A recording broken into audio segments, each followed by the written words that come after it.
เป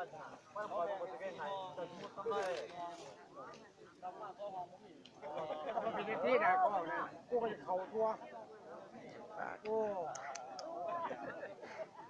โอ้จะใส่แหนมจะเป็นกูข้างบ่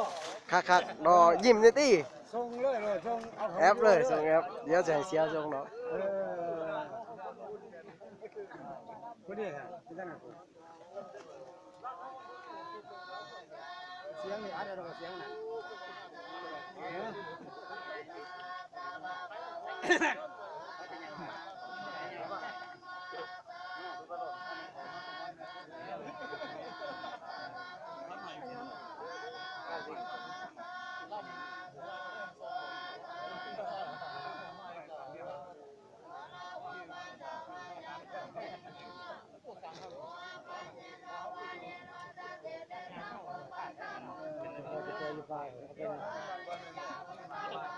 โจรยางไปนั่นไปทีบ่ย่างไหน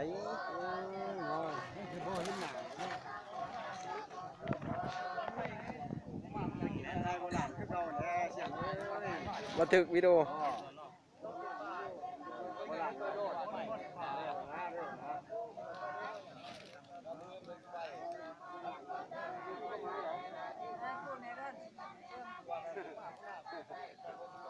นั่นได้อีกสัตว์เด้อ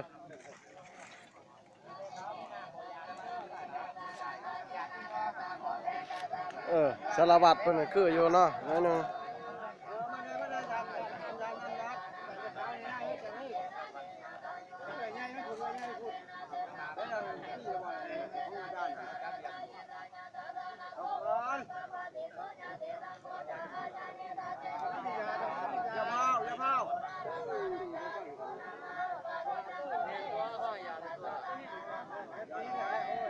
จะกูเลยสิหยอดพุ่งเราไปข้างหลังเนาะอย่าล้างพลาดลงขึ้นว่าหยอดตื่นยังเลยก็พ่อหยอดยังเป็นหยอดแล้วเอาไฟมาพ่อใหญ่เอ้ยเอาหลอกไม้จันมาเนี่ยลงไม้จันเอ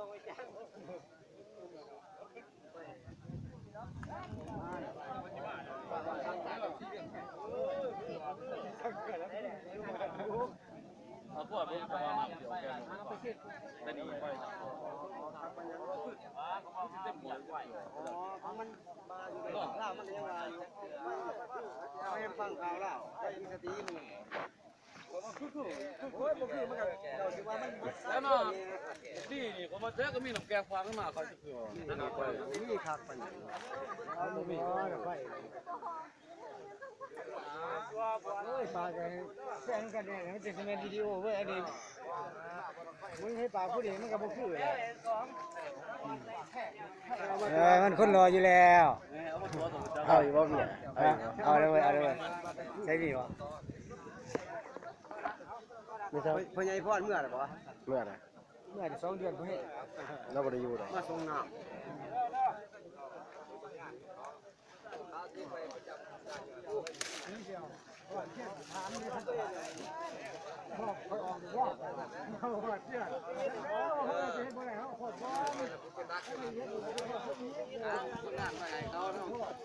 นิ่มในตีมอมจั่วเอ้ยเพ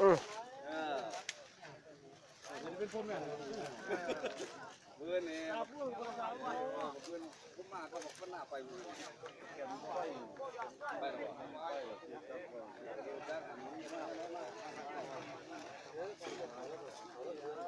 ี้ยมาว่ามันซื้อมาได้อยู่แล้ว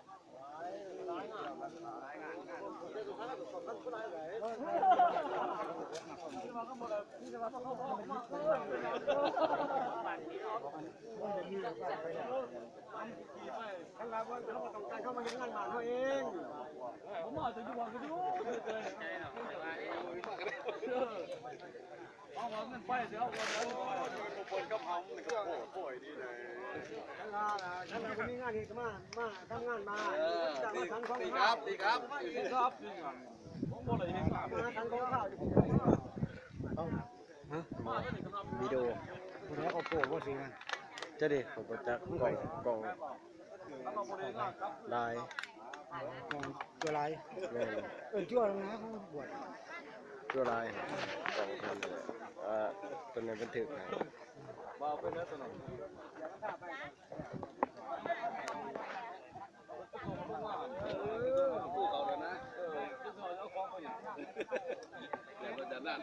เอ้าบ่ได้เอาน้ำมันใส่บ่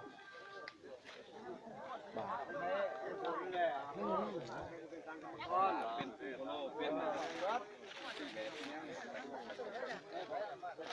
มันสิบ่มาบ่ได้ใส่น้ำมันบ่พอมึงเอามาจับมาบ่เอามา